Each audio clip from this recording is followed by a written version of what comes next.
par une nuit tranquille dans le Kansas, les mots du médecin résonnèrent comme une condamnation à mort. Elle ne remarchera plus jamais. À cet instant, la main de John serra plus fort celle tremblante de sa femme, tandis que les voisins murmuraient que seul Dieu pouvait intervenir.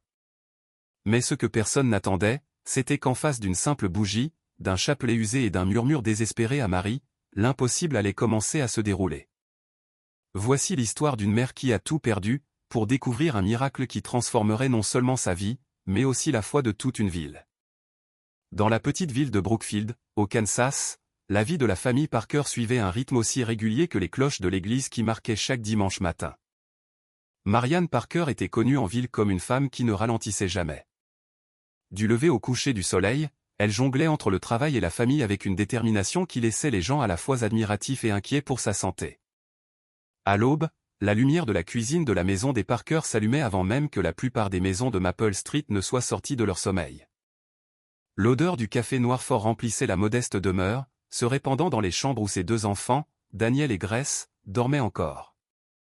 Les mains de Marianne, déjà usées par des années de nettoyage de salles de bain de motel et de torchage de tables de cafétéria, bougeaient rapidement tandis qu'elle préparait les déjeuners scolaires et pliait le linge d'un mouvement fluide. John Parker, son mari, partait la plupart des matins pour les champs de céréales juste à l'extérieur de la ville. Ses journées se passaient sous le soleil ardent du Kansas, au volant de lourds tracteurs et en transportant des sacs d'aliments pour bétail. C'était un homme tranquille, stable et fiable, mais les rides gravées sur son front trahissaient le poids qu'il portait. Subvenir aux besoins de sa famille dans une ville où les emplois allaient et venaient avec les saisons, les voisins disaient souvent que John et Marianne étaient faits du même bois, honnêtes, travailleurs et jamais disposés à prendre des raccourcis. La maison des Parker n'était guère plus qu'une maison en bois de 2 chambres avec de la peinture blanche écaillée et une balançoire de Porsche qui grinçait quand le vent se levait. À l'intérieur, les meubles étaient dépareillés. Certaines pièces avaient été données par des parents, d'autres sauvées de ventes de garage. Pourtant, sur un petit support en bois dans le salon se trouvait le seul bien que Marianne chérissait le plus. Une délicate statue en porcelaine de la Vierge Marie qui avait appartenu à sa défunte mère. Sa peinture était ébréchée par endroits. Le bleu de la robe de Marie était décoloré par le temps. Mais pour Marianne, elle était inestimable. Chaque nuit, avant de s'effondrer dans son lit, elle allumait une simple bougie devant cette statue. Ses prières étaient simples. De la gratitude pour le travail de la journée, la protection de John dans les champs et de la force pour les enfants à mesure qu'ils grandissaient. À Brookfield, tout le monde connaissait tout le monde. La serveuse du restaurant local saluait Marianne par son nom, et la caissière de l'épicerie du coin demandait toujours des nouvelles des enfants. Le samedi matin, lorsqu'elle s'arrêtait au marché des producteurs pour acheter des œufs frais ou du maïs, les gens hochaient respectueusement la tête, conscients du poids qu'elle portait sur ses épaules. Cette femme est plus dure que la plupart des hommes, dit un jour un agriculteur, la regardant charger des sacs d'épicerie dans sa vieille Chevrolet Sedan. Ses enfants connaissaient les sacrifices de leur mère, même s'ils étaient trop jeunes pour les exprimer par des mots. Daniel, âgé de 9 ans seulement, remarquait souvent la rougeur de ses jointures après de longues journées de nettoyage. Grace, âgée de seulement 7 ans, se réveillait parfois au milieu de la nuit pour trouver sa mère encore à la table de la cuisine, rapiéçant des vêtements à la faible lueur d'une lampe. Pour eux, elle était à la fois le réconfort et la force, celle qui ne faiblissait jamais, peu importe le poids du fardeau. Malgré l'épuisement gravé dans chacun de ses mouvements, Marianne se plaignait rarement. Quand les voisins lui demandaient si elle était fatiguée, elle souriait et disait « Je suis bénie. Tant que mes enfants sont nourris et en sécurité, j'ai plus qu'assez. » Sa foi était silencieuse, pas ostentatoire, mais c'était l'encre qui la maintenait stable. Même les jours où les factures s'accumulaient et où le réfrigérateur était presque vide, elle croyait que Dieu, par Marie, pourvoirait. Pour les étrangers, sa vie pouvait sembler petite et ordinaire. Pourtant, pour ceux qui la connaissaient, l'histoire de Marianne était celle de la persévérance, de l'humilité et d'une foi qui éclairait sa modeste demeure plus que n'importe quel lustre. Elle était le battement de cœur de sa famille, le genre de femme dont la force était si constante que les gens oubliaient presque qu'elle était humaine. Jusqu'à ce qu'une soirée fatidique rappelle à tous à quel point même les plus forts d'entre nous peuvent être fragiles. C'était la fin d'après-midi à Brookfield, l'un de ces jours d'été où le soleil du Kansas semblait déterminé à faire fondre tout ce qui se trouvait en vue. La chaleur scintillait sur le trottoir craquelé de Main Street, et les quelques voitures qui passaient le faisaient paresseusement, leurs conducteurs plissant les yeux derrière des lunettes de soleil. Marianne venait de terminer son service au petit motel de bord de route. Son dos lui faisait mal à se pencher au-dessus des baignoires et à tendre les draps rigides, mais elle conservait la même détermination qu'elle avait toujours. Avec son enveloppe d'argent glissée dans son sac à main, le salaire de la semaine, elle s'arrêta à l'épicerie du coin pour acheter du riz, des haricots et une brique de lait. Ce n'était pas grand-chose, mais c'était suffisant pour étirer les repas de la semaine et garder ses enfants nourris. La caissière, Madame Thompson, sourit en enregistrant les articles. « Vous êtes toujours sur pied, Marianne. Vous ne vous reposez jamais ?» Marianne gloussa doucement, repoussant une mèche de cheveux humides de sueur de son front. « Peut-être un jour, répondit-elle, ses yeux, bien que fatigués, portaient la lueur tranquille de quelqu'un qui savait ce qui comptait le plus. Avec 2 sacs en plastique à la main, elle sortit dans Main Street. Le soleil baissait, projetant de longues ombres sur la rangée de devantures de briques. Un groupe d'adolescents était assis devant le restaurant, sirotant des sodas et riant fort. Quelques voisins saluèrent Marianne en passant. Pour eux, elle était une figure familière. Travailleuse, fiable, toujours en mouvement. Mais en l'espace d'un battement de cœur, la journée ordinaire se fractura en chaos. De loin vint le rugissement d'un moteur, plus fort et plus rapide qu'il ne devait l'être dans la rue étroite de la ville. Un pick-up, sa peinture délavée et son pot d'échappement cliquetant, dévala Main Street à une vitesse folle. Certains adolescents crièrent « Ralentissez !» Mais leurs voix furent noyées par le rugissement du moteur. Marianne eut à peine le temps de tourner la tête. Le son emplit ses oreilles. Puis l'impact vint comme un éclair. Le camion la heurta sur le côté alors qu'elle traversait près du trottoir. Le monde tourna, et en un instant, elle fut au sol, ses courses renversées sur le trottoir. La brique de lait éclata, répandant une flaque blanche qui coula dans le caniveau, tandis que le riz se dispersait comme de minuscules perles roulant sur l'asphalte. Son cri de douleur déchira la rue. Des voisins sortirent des boutiques et des porches, l'horreur gravée sur leurs visages. Le cousin de John, Mark, qui passait par là, sprinta à ses côtés. Marianne, reste immobile. Ne bouge pas, cria-t-il, s'agenouillant près d'elle. Ses jambes étaient tordues sous un angle contre nature, et la terreur dans ses yeux était pire que toute blessure physique. Le conducteur du pick-up freina brusquement, titubant avec panique. « Je ne l'ai pas vu. Oh, mon Dieu. Je ne l'ai pas vu, balbutia-t-il. Mais avant qu'il ne puisse s'approcher, des citadins le repoussèrent, la colère bouillant dans leur voix. « Qu'est-ce que vous pensiez ? » C'est Main Street, pas une piste de course, cria un homme. Marianne se serra le côté, incapable de sentir ses jambes. Des larmes coulaient sur son visage tandis qu'elle murmurait à travers de courtes respirations, « Mes enfants. Mes enfants ont besoin de moi. » Autour d'elle, le chaos tourbillonnait. Quelqu'un appelait le 911. Un autre courait pour apporter une couverture. D'autres essayaient de la calmer. Pourtant, dans ses yeux, il n'y avait que peur et incrédulité, comme si toute la fondation de son monde s'était effondrée en une seule seconde. Les minutes s'étirèrent comme des heures jusqu'à ce que le hurlement lointain des sirènes perce l'air épais de l'été.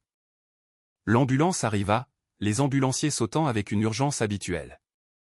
Ils attachèrent Marianne sur une civière, stabilisant son cou, lui murmurant des assurances, « Restez avec nous, madame. Nous vous emmenons à Saint-Maries à Wichita. Tenez bon. » Le trajet jusqu'à l'hôpital fut un flou de secousses et de cris étouffés. Chaque bosse sur la route envoyait des vagues de douleur à travers son corps. John, convoqué des champs, chevaucha à l'avant de l'ambulance, le visage pâle, les poings serrés si fort que ses jointures blanchissaient. Les enfants avaient été confiés aux soins d'un voisin, inconscients que la vie de leur mère était en jeu. Dans cet espace suffocant de lumière clignotante et d'air antiseptique, Marianne ferma les yeux, murmurant des mots qu'elle n'avait pas prononcés depuis des semaines. « Marie, ne me quitte pas. S'il te plaît, pas comme ça. » Personne dans Main Street ce jour-là n'oublierait jamais la vue des épiceries éparpillées sur le trottoir, d'une mère emportée sur une civière, et le silence étrange qui suivit une fois l'ambulance partie. Pour la ville de Brookfield, ce fut le moment où une vie ordinaire entra en collision avec la tragédie. Pour Marianne, ce fut le début d'une bataille qui testerait non seulement son corps, mais le cœur même de sa foi. À l'hôpital St. Maries de Wichita, les lumières fluorescentes vives et les murs blancs stériles rendaient tout plus froid, plus définitif. Les portes de l'ambulance s'ouvrirent, et les ambulanciers roulèrent Marianne à travers la baie d'urgence. Son visage était pâle, sa respiration courte, et ses yeux jetaient des regards anxieux, comme s'il cherchait quelque chose de familier dans le flou des machines et des étrangers. John suivit de près, sa chemise de travail encore maculée de terre des champs, son chapeau serré dans une main tremblante. Les médecins et les infirmières bougèrent avec une précision rapide. Nous avons une femme de la mi-quarantaine, traumatisme dû à une collision de véhicule à moteur, possible blessure à la colonne vertébrale, rapporta un ambulancier. Ils l'ont transférée sur un lit d'hôpital, sécurisant les lignes intraveineuses, attachant les moniteurs. Marianne gémit en la glissant dans la salle de radiographie. Chaque mouvement semblait enfoncer un couteau plus profondément dans son dos, ses cris résonnant dans le couloir. John faisait les 100 pas dehors, priant à voix basse, bien que la prière soit depuis longtemps devenue une routine plutôt qu'une passion. « Seigneur, s'il te plaît, ne nous la prends pas. » Ses mains rugueuses de fermier jouaient avec son alliance, la tournant encore et encore, comme si en la tenant, il pouvait empêcher tout de tomber en morceaux. Les heures passèrent comme des jours. Les infirmières allaient et venaient, leurs visages illisibles. Finalement, un médecin en blouse blanche rentra dans la salle d'attente. Son expression était sérieuse, marquée par le poids de trop nombreuses conversations comme celle-ci. « Monsieur Parker. » John se leva si rapidement que sa chaise racla le sol. « Votre femme est stable », commença le médecin. Et pendant un bref moment, le soulagement submergea John. Mais vint ensuite les mots qui les entraient. « Elle a une grave blessure à la moelle épinière. Les dégâts sont étendus. La probabilité qu'elle remarche est très faible. » Le monde sembla basculer. John agrippa le dossier d'une chaise pour se maintenir.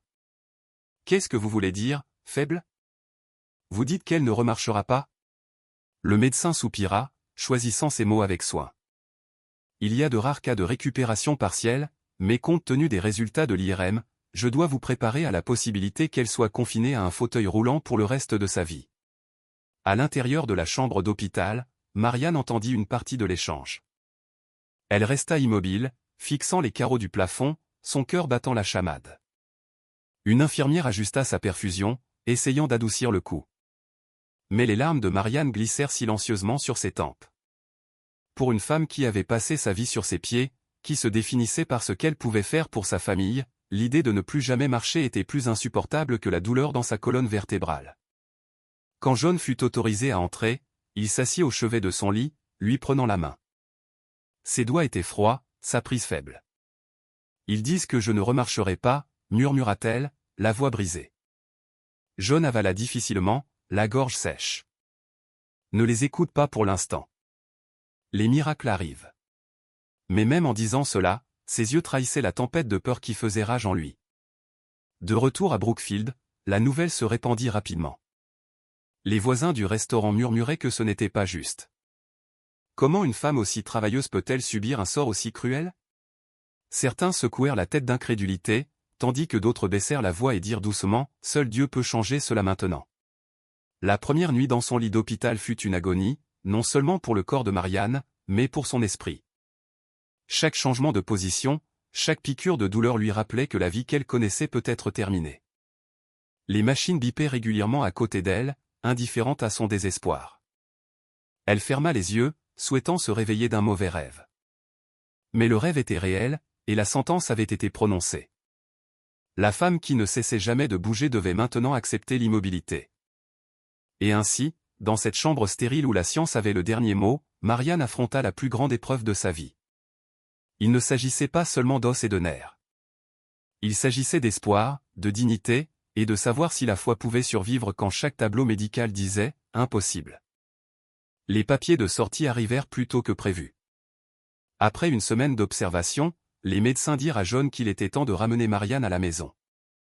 Elle aura besoin d'un fauteuil roulant et d'une assistance quotidienne, expliqua une infirmière, lui remettant une pile d'instructions. La physiothérapie peut aider à la mobilité, mais il faut garder des attentes réalistes. Réaliste. Le mot ressemblait à un coup de marteau. De retour à Brookfield, la petite maison en bois de Maple Street ne ressemblait plus à un foyer, mais à une prison. Les marches du porche que Marianne gravissait autrefois avec des sacs d'épicerie devenaient maintenant un obstacle qu'elle ne pouvait franchir sans l'aide de John. À l'intérieur, les couloirs étroits semblaient se refermer autour du fauteuil roulant. Le grincement des vieux planchers ne sonnait plus réconfortant. C'était un cruel rappel que chaque coin de sa vie avait changé.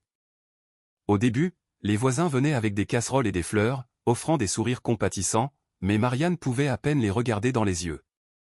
Elle se sentait dépouillée de sa dignité. Une femme qui autrefois travaillait sans relâche lors de doubles journées, réduite maintenant à devoir demander de l'aide pour les tâches les plus simples. Elle évitait les conversations, congédiant les visiteurs avec des excuses polies. La petite statue en porcelaine de la Vierge Marie trônait toujours sur la table du salon, mais sa présence commença à la piquer. La poussière s'accumulait là où une bougie brûlait autrefois chaque nuit. Marianne n'arrivait pas à s'y résoudre à allumer une allumette. Un soir, alors que Suzanne Miller, la voisine, venait prier, Marianne marmonna, si Dieu s'en souciait, cela ne serait pas arrivé. Peut-être que je suis punie. Sa voix tremblait d'amertume, et les yeux de Suzanne se remplirent d'une tristesse silencieuse. John essayait de maintenir la vie en mouvement. Il se levait avant l'aube, travaillait dans les champs, et rentrait chez lui pour aider sa femme à préparer les repas, la laver et la soulever du lit à la chaise. Il disait aux enfants, « Maman a plus besoin de nous maintenant. Nous devons être forts. » Mais tard le soir, quand les enfants dormaient, il s'asseyait à la table de la cuisine, la tête entre les mains, se demandant combien de temps il pourrait porter ce poids. Daniel et Grace ne comprenaient pas pourquoi leur mère ne quittait plus jamais la maison. « Pourquoi maman ne nous accompagne-t-elle pas à l'école comme avant ?» demanda Grace un matin, ses grands yeux bruns pleins de confusion. La réponse de John était étranglée et simple. « Elle est fatiguée. Ma chérie, elle a juste besoin de repos. » Mais les enfants n'étaient pas dupes. Ils voyaient la tristesse gravée sur le visage de leur mère. La façon dont elle regardait par la fenêtre pendant des heures, silencieuse, distante. Les repas devinrent une lutte. Marianne refusait souvent de manger, repoussant l'assiette d'un signe de tête. « Je n'ai pas faim, disait-elle. » Bien que sa famille sache que ce n'était pas son corps qui rejetait la nourriture, mais son esprit qui rejetait la vie elle-même. Les rires de ses enfants, autrefois sa plus grande joie, la transperçaient maintenant comme un rappel de ce qu'elle ne pourrait peut-être plus jamais leur offrir. Une mère forte et active qui les guidait avec énergie et foi. Même la physiothérapie, la seule lueur d'espoir, semblait dénuée de sens. Les séances étaient épuisantes, chaque étirement et chaque levée accompagné de douleur. Mais pire que la douleur était la futilité qu'elle ressentait. « À quoi bon ?» murmura-t-elle une fois au thérapeute. « Les médecins m'ont déjà dit que c'était désespéré. » Son manque d'effort frustrait John, qui serrait le poing mais se tenait la langue. Il voulait hurler qu'elle ne pouvait pas abandonner, que la famille avait besoin d'elle, mais il craignait de la briser encore plus. La nuit, quand la maison était silencieuse, Marianne pleurait silencieusement dans son oreiller. Les larmes n'étaient pas seulement pour l'accident, mais pour la perte de tout ce qu'elle pensait être. La femme qui autrefois traversait la ville avec des provisions dans les deux bras devait maintenant appeler à l'aide juste pour aller à la salle de bain. Elle se détestait de nécessiter tant de choses. Elle détestait encore plus le silence de Dieu. Brookfield était une ville d'église où les dimanches matins remplissaient les bancs et où les hymnes flottaient dans l'air. Mais Marianne cessa d'y aller. Elle dit à John, « Quel est l'intérêt ? Être assise dans ce banc, les gens me regardant comme une tragédie exposée. Je ne peux pas faire ça. » Son absence fut remarquée, murmurée au restaurant, à l'épicerie. Certains disaient qu'elle était en colère contre Dieu. D'autres disaient qu'elle avait juste besoin de temps. Mais à l'intérieur de sa maison, Marianne connaissait la vérité. Sa foi, autrefois stable comme les plaines du Kansas, s'était flétrie. Les prières qu'elle murmurait autrefois avaient été remplacées par le silence. Et ce silence devenait plus lourd chaque jour jusqu'à sembler étouffer l'air même autour d'elle. C'est dans cette obscurité, quand son corps était brisé, son esprit amer, et sa foi presque disparue, que le terrain était préparé pour quelque chose que personne, pas même Marianne elle-même, n'aurait pu imaginer. Dans Maple Street, les voisins avaient toujours veillé les uns sur les autres. Dans les petites villes comme Brookfield, les portes étaient rarement verrouillées, et les nouvelles voyageaient plus vite que le courrier. Et parmi tous les voisins, personne ne semblait remarquer la douleur de Marianne plus vivement que Suzanne Miller, la veuve qui vivait 2 maisons plus loin.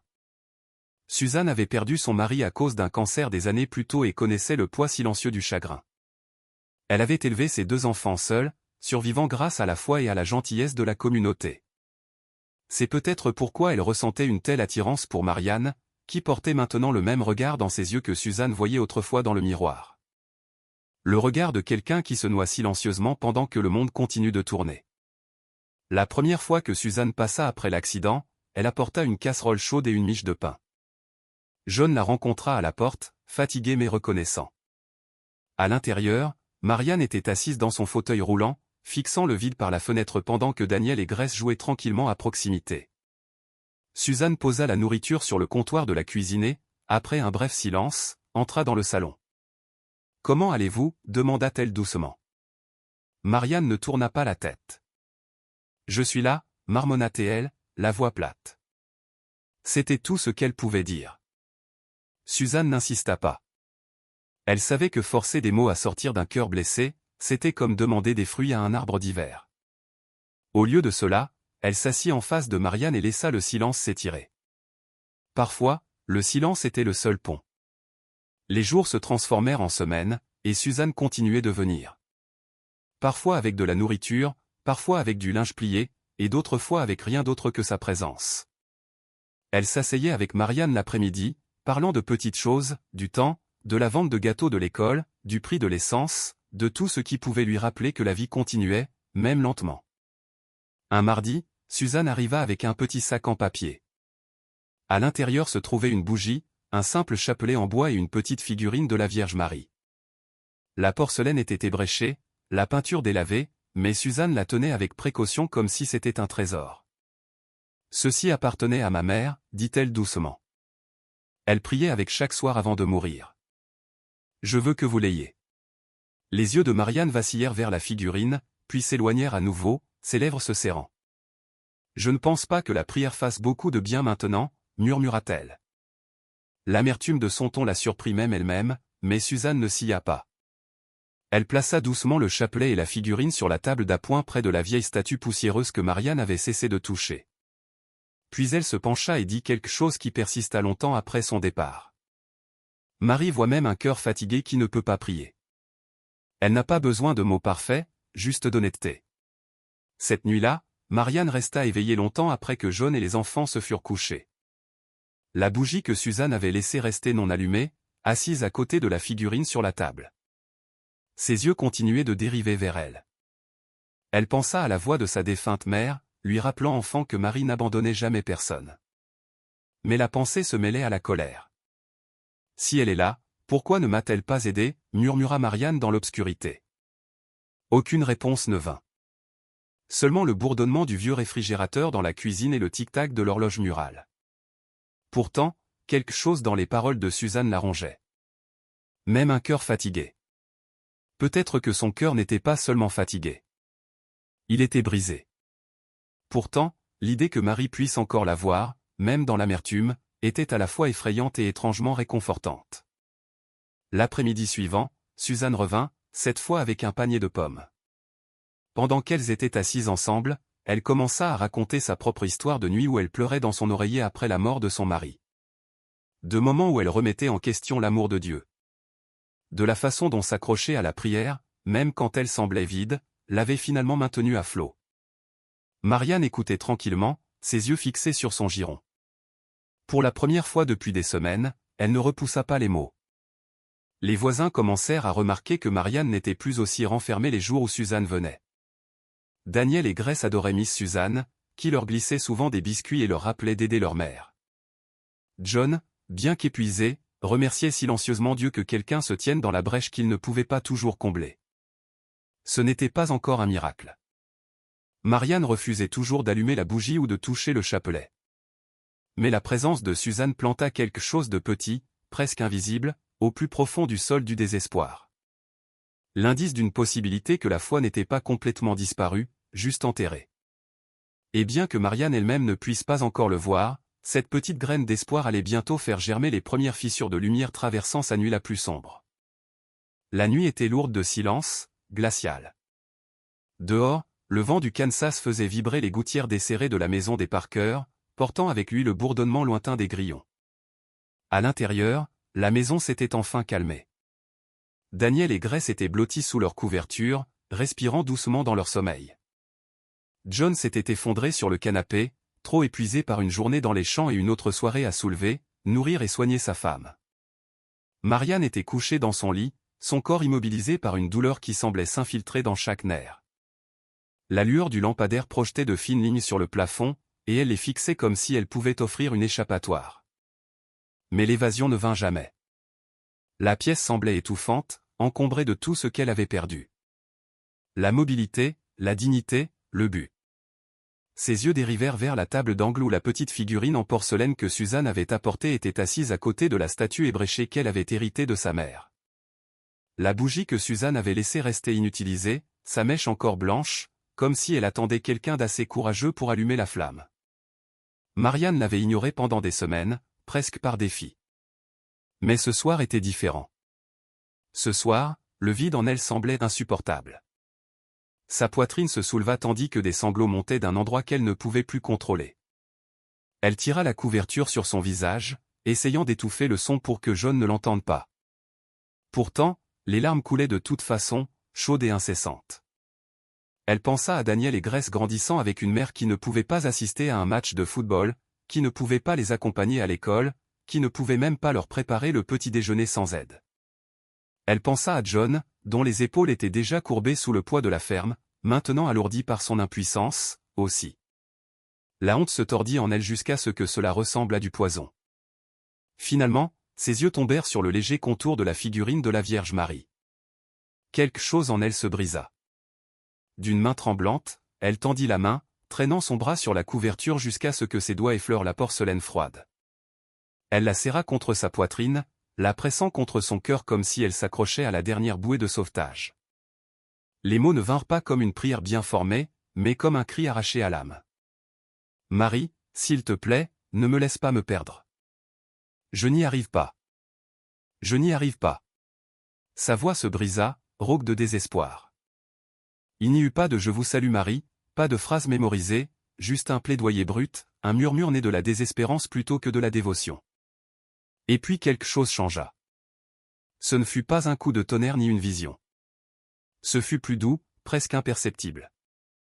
Un calme commença à se répandre dans sa poitrine, lavant les bords déchiquetés de la panique. La douleur dans sa colonne vertébrale ne disparut pas, mais pour la première fois depuis l'accident, la peur qui la consumait desserra son emprise. Elle eut l'impression que des bras invisibles la tenaient, la stabilisant contre l'obscurité. Marianne serra la figurine plus fort, les larmes coulant toujours, mais changeant de texture. Ce n'était plus seulement des larmes de désespoir. Elles portaient quelque chose d'autre. Le relâchement. La reddition. La faible lueur de la confiance. Dans ce moment fragile, elle ne demandait pas la guérison. Elle ne marchandait pas. Elle demandait simplement à ne pas être abandonnée. Dans le couloir, John remua sur le canapé, entendant de faibles sanglots, mais trop fatigué pour se lever. Il murmura, à moitié endormi, « Seigneur, aide-la », avant de replonger dans des rêves agités.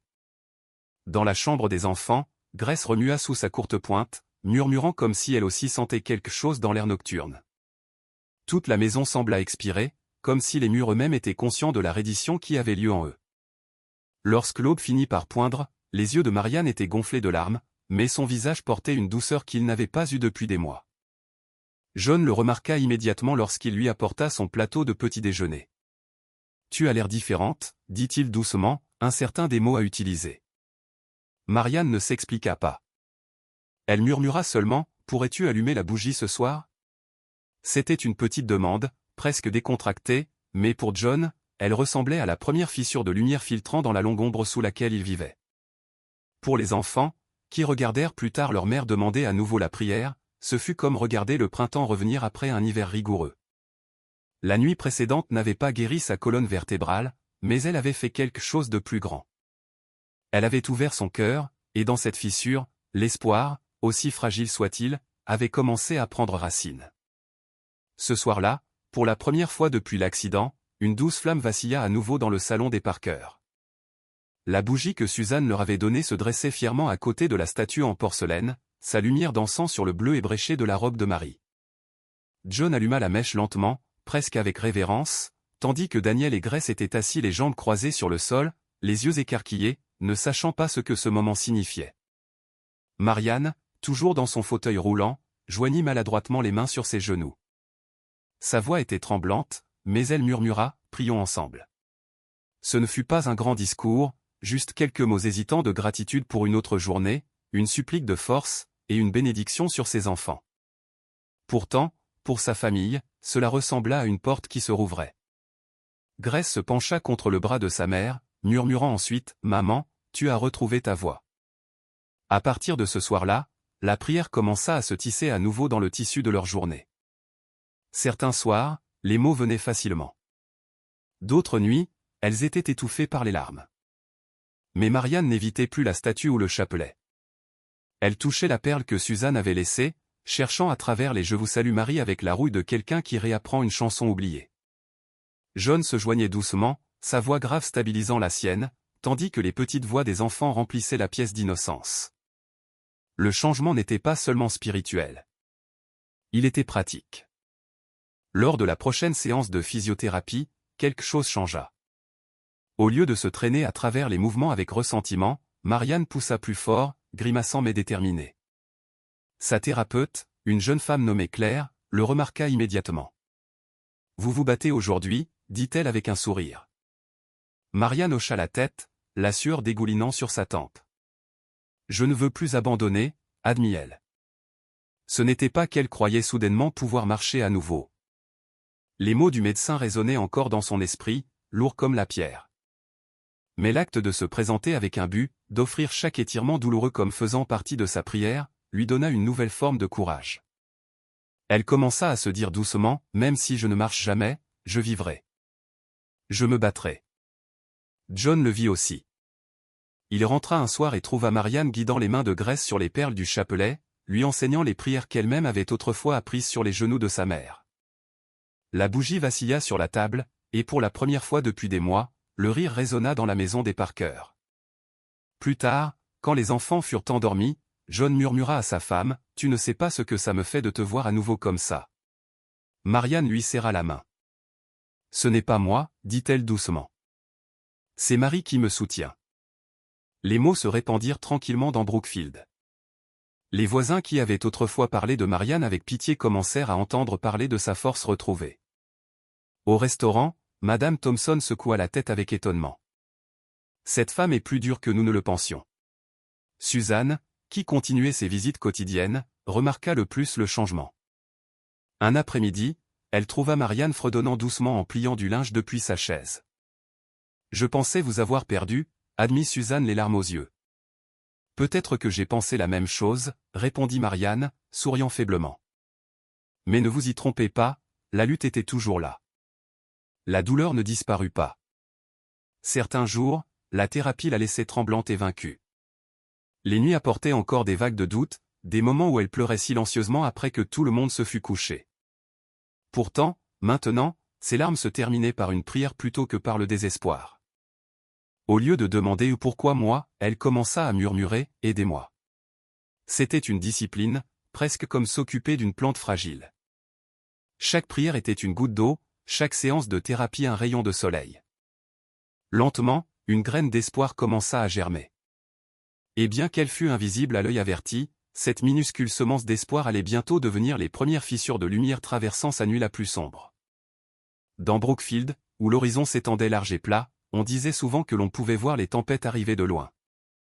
Mais personne ne vit la tempête qui avait brisé Marianne, ni le lever de soleil silencieux de foi qui se levait maintenant en elle. Les semaines passèrent avec un rythme presque sacré. Chaque matin, John roulait Marianne sur le porche pour qu'elle puisse admirer le lever du soleil sur les champs du Kansas. Chaque soir, la famille se rassemblait autour de la petite table, allumant la bougie devant la statue de la Vierge Marie. Leurs prières murmurées remplissaient la maison d'une paix qui n'avait pas été ressentie depuis des mois. Le corps de Marianne souffrait encore, ses jambes encore lourdes et insensibles, mais son esprit n'était plus écrasé. Elle se battait à travers chaque séance de thérapie comme si chaque mouvement était une offrande. Un mardi après-midi au centre de réadaptation de Wichita, la pièce sentait légèrement l'antiseptique et la sueur. La physiothérapeute, Claire, ajusta les orthèses aux jambes de Marianne tout en l'encourageant. « Nous allons réessayer les étirements de la cheville aujourd'hui. » Doucement. Marianne hocha la tête, serrant les côtés de la chaise, son visage empreint de détermination. Alors que Claire guidait son pied, Marianne s'immobilisa soudainement. Un étrange picotement descendit le long de son mollet. Comme une étincelle d'électricité dansant sous sa peau. Au début, elle pensa que c'était son imagination. Elle serra la mâchoire, craignant de parler. Mais ensuite, ses orteils se contractèrent. Juste un peu, mais assez pour que les deux femmes le voient. Les yeux de Claire s'écarquillèrent. Est-ce que vous l'avez bougé? Marianne haleta, les larmes lui montant aux yeux. J'ai senti quelque chose. Vraiment. Claire se pencha, ajustant à nouveau l'orthèse. Essayez encore, Marianne. Concentrez-vous. Avec toute la force qu'elle put rassembler, Marianne voulut que ses orteils répondent. Pendant un instant, rien ne se passa. Puis, comme pour répondre à une prière murmurée il y a longtemps, son pied bougea. Un petit mouvement indéniable. La pièce devint silencieuse. Claire se couvrit la bouche, stupéfaite. Ce ne devrait pas être possible, murmura-t-elle. Vos scanners. Il disait que les dégâts étaient complets. Les mains de Marianne tremblaient tandis qu'elle les joignait, les larmes coulant sur ses joues. Ce n'est pas moi, murmura-t-elle. C'est elle. Marie m'a entendu. Quand John arriva ce soir-là pour la chercher, Claire courut à sa rencontre. Vous n'allez pas croire ça, dit-elle à bout de souffle. Votre femme. Elle a bougé le pied. Le premier réflexe de John fut l'incrédulité. Non, ils nous ont dit. Mais avant qu'il ne puisse finir, Marianne roula vers lui dans son fauteuil, son visage rayonnant d'une joie qu'il n'avait pas vue depuis avant l'accident. Regarde, dit-elle doucement. Avec concentration, elle plia son pied juste assez pour que les orteils se courbent. John s'agenouilla devant elle, se couvrant le visage des deux mains. Quand il leva enfin les yeux, ses yeux étaient humides. Mon Dieu, Marianne. Il la serra dans ses bras, la tenant aussi fort que le fauteuil roulant le permettait. Autour d'eux, d'autres patients et thérapeutes regardaient en silence stupéfait, certains faisant le signe de croix, d'autres murmurant à propos de miracles. Cette nuit-là, de retour à la maison des Parker, la lumière de la bougie vacilla plus fort que d'habitude. Ou du moins, c'est ainsi qu'elle sembla aux enfants. Daniel tapa des mains d'excitation, criant « Maman s'améliore ».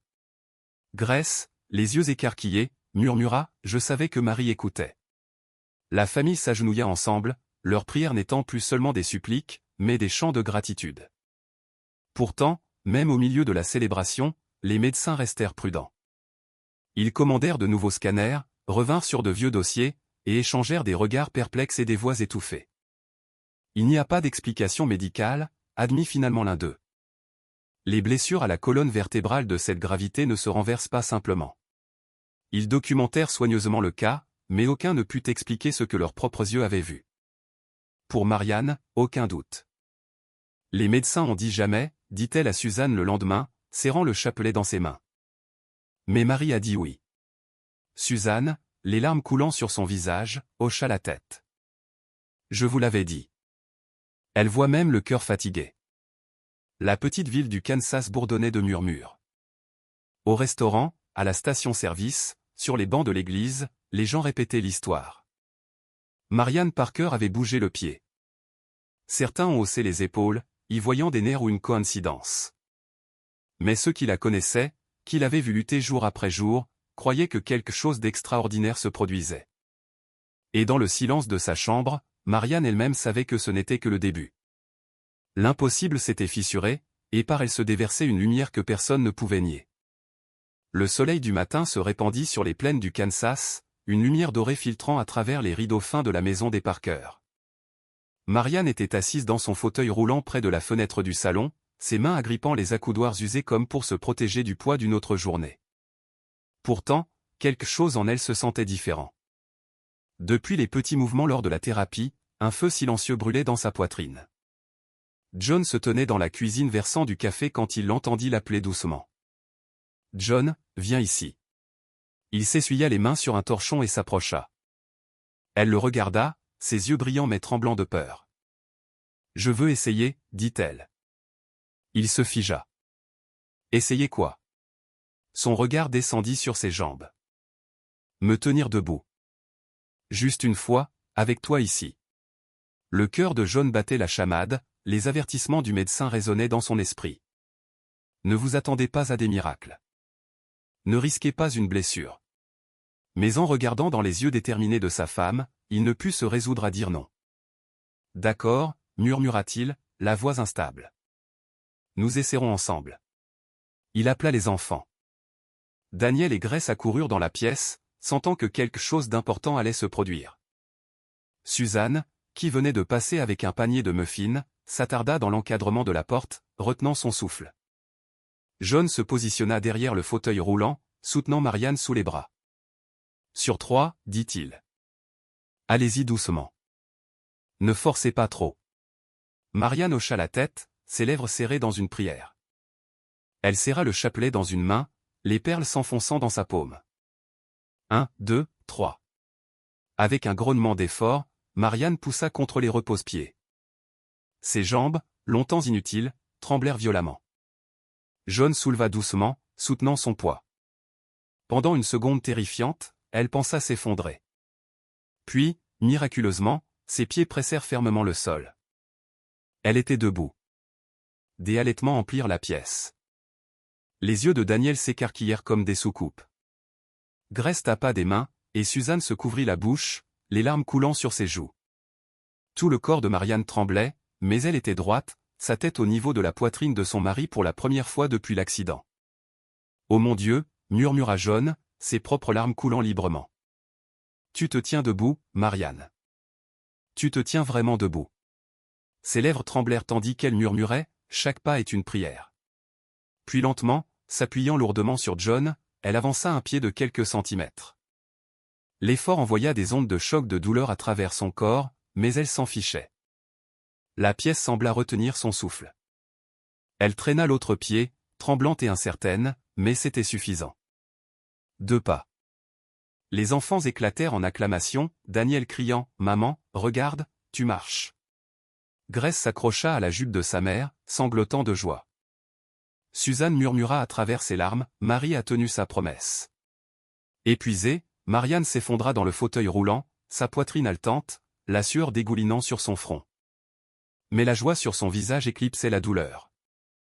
Elle tendit la main à John, la serrant avec une force féroce. « Ils ont dit jamais » murmura-t-elle. « Mais me voilà. » Plus tard dans la soirée, alors que la famille se rassemblait autour de l'autel illuminé par la bougie, le petit salon ressemblait à une cathédrale. La flamme vacilla sur le visage de Marianne, son sourire radieux. Elle dirigea la famille dans la prière, sa voix forte malgré la tension de la journée. « Merci, Marie, pour chaque pas. Merci de me rappeler que l'espoir ne meurt jamais. » La nouvelle du moment se répandit rapidement dans Brookfield.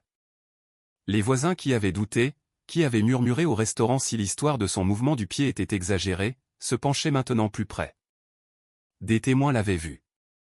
Suzanne en jurait, et les enfants disaient à quiconque voulait bien les écouter, « Maman remarche. » Les médecins restèrent perplexes. Les scanners montraient toujours des dégâts graves, mais leurs patientes défiaient la science en temps réel. Un médecin secoua la tête, disant « Cela n'arrive pas. » Simplement, cela n'arrive pas. Pourtant, aucune explication ne pouvait effacer ce que les Parker avaient vu de leurs propres yeux. Cette nuit-là, alors que Marianne sombrait dans le sommeil, elle revit la sensation de ses pieds pressant le sol, des bras de John la stabilisant, des acclamations de ses enfants résonnant à ses oreilles. La douleur était réelle, mais le miracle aussi. Elle murmura une dernière prière avant que le sommeil ne la gagne. Chaque souffle, chaque pas, que tout soit pour toi.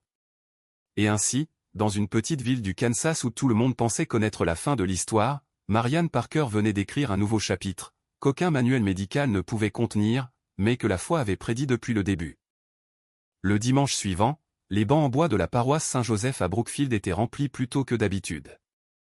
La nouvelle s'était déjà répandue dans toute la ville comme un feu de prairie. Marianne Parker s'était tenue debout, avait fait des pas. Certains sont venus par simple curiosité, d'autres avec des yeux sceptiques, mais beaucoup sont arrivés portant leurs propres blessures cachées, espérant apercevoir quelque chose de plus grand qu'eux-mêmes. À l'intérieur, les vitraux projetaient des taches de bleu et de rouge sur les murs, et l'odeur des anciens livres d'hymnes et de la cire de bougie flottait dans l'air. Le père Thomas, un homme gentil aux cheveux argentés et à la voix douce, s'approcha de Marianne avant le début de la messe. Elle était assise dans son fauteuil roulant près du devant, le chapelet enroulé autour de ses doigts. « Marianne, dit-il doucement, voudriez-vous partager votre histoire aujourd'hui? Vos voisins ont besoin de l'entendre. » Son premier réflexe fut de refuser. « Je ne sais pas si je peux. Je ne suis pas une oratrice. » Sa voix tremblait, ses paumes moites. Mais John lui serra l'épaule, murmurant, « Tu as déjà fait la partie la plus difficile. Dis juste la vérité. » Suzanne, debout à proximité, hocha la tête les larmes aux yeux. « Laissez-les voir ce que j'ai vu. » Et ainsi, quand vint le moment, le père Thomas fit un geste vers elle. L'église devint silencieuse. Même les enfants arrêtèrent de gigoter. Sentant le poids du moment, John aida Marianne à se lever. La congrégation haleta doucement tandis qu'elle se stabilisait avec son bras. Ses jambes tremblaient, mais elle resta debout. Elle fit face à la foule, sa voix d'abord instable, mais bientôt affermie par la conviction. Les médecins m'ont dit que je ne remarcherais plus jamais. Et pendant longtemps, je les ai crus. J'ai abandonné. J'ai même abandonné Dieu. Les mots lui nouèrent la gorge, mais elle continua. J'ai arrêté de prier. J'ai arrêté d'espérer. J'ai cru que ma vie était finie. Un murmure parcourut les bancs. Certains hochèrent la tête, reconnaissant le poids du désespoir. D'autres essuyèrent des larmes silencieusement. Mais une nuit, continua-t-elle, quand j'étais au plus bas, j'ai tendu la main vers une petite statue de Marie. Je n'avais pas la force de prier de belles paroles. J'ai juste murmuré, ne me laisse pas me perdre. Et à ce moment-là, j'ai ressenti la paix. Une paix que je ne peux expliquer. À partir de ce moment-là, ma famille a prié avec moi. Et petit à petit, l'espoir est revenu. Elle s'arrêta, ses yeux balayant des visages familiers. Des voisins du restaurant, la caissière de l'épicerie, les enseignants qui connaissaient ses enfants. Puis quelque chose se produisit que les médecins avaient dit impossible. Mes pieds ont bougé, mes jambes ont réagi, et avec l'aide de Dieu, avec l'intercession de Marie, je suis debout ici aujourd'hui. L'église était silencieuse, à l'exception du bruit de sanglots étouffés. Suzanne pleurait ouvertement, les mains serrées. Daniel et Grace étaient assis près du devant, la fierté brillant sur leurs jeunes visages. John la tenait fermement, les larmes coulant sur ses joues burinées. La voix de Marianne s'adoucit. Je n'ai pas demandé un miracle pour remarcher. Tout ce que j'ai demandé, c'est la force de ne pas abandonner. Et Dieu m'a donné plus que je n'osais espérer. S'il a pu entendre mon cœur fatigué et amer, alors il peut entendre le vôtre aussi. Ne perdez pas la foi. Même lorsque vous vous sentez abandonné, il est toujours là. Quand elle eut terminé, la congrégation se leva, non pas en applaudissant, mais en signe de révérence. Le son des hymnes suivit, des voix tremblantes, mais fortes, résonnant contre les poutres en bois comme le tonnerre roulant sur les plaines. Après la messe, les gens se pressèrent autour d'elle. Certains voulaient voir par eux-mêmes. D'autres voulaient simplement lui toucher la main pour sentir une partie de ce qui s'était passé. Un vieil agriculteur murmura, « J'avais arrêté de prier il y a des années. Vous m'avez donné une raison de recommencer. » Une jeune mère en larmes dit, « Si Dieu vous a entendu, peut-être qu'il m'entendra aussi. » Le père Thomas regarda depuis l'autel, son cœur gonflé. Plus tard, il dirait à d'autres, « Les miracles n'arrivent pas seulement dans les grandes cathédrales ou sur les sites de pèlerinage.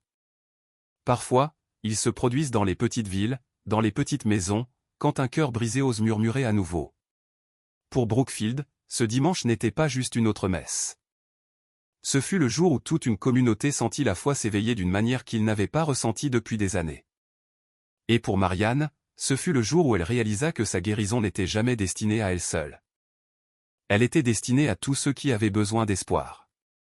Dans les semaines qui suivirent cette messe du dimanche, Brookfield se sentit différent. Au restaurant, où les conversations se concentraient généralement sur les prix des récoltes ou le football de lycée, les gens parlaient maintenant à voix basse et respectueuse de ce qu'ils avaient vu.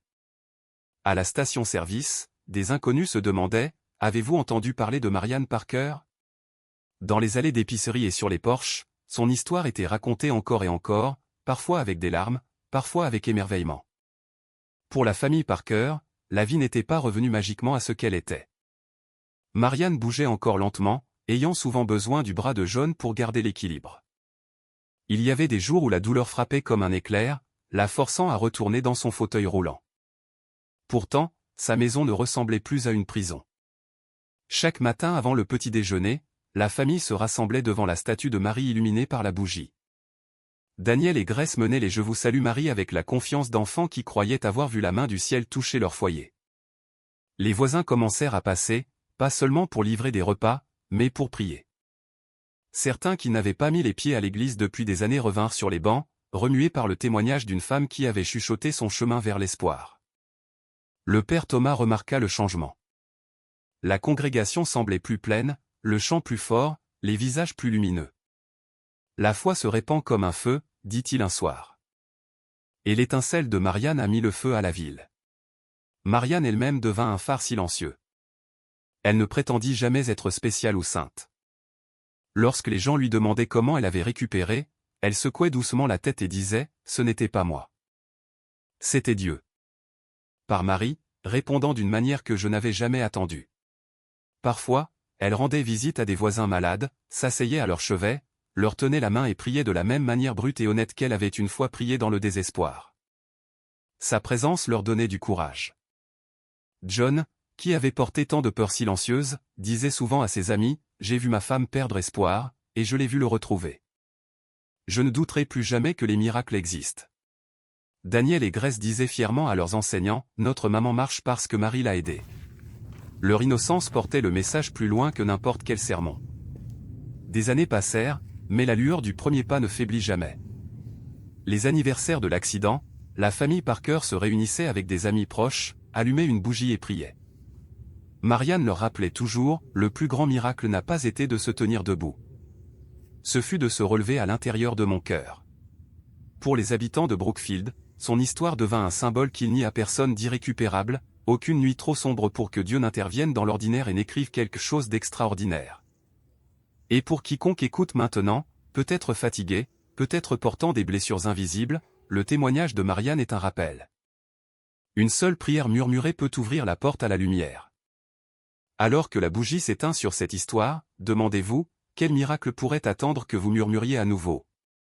Si cette histoire a touché votre cœur, prenez un moment pour aimer cette vidéo, vous abonner à, et la partager avec quelqu'un qui a besoin d'espoir aujourd'hui.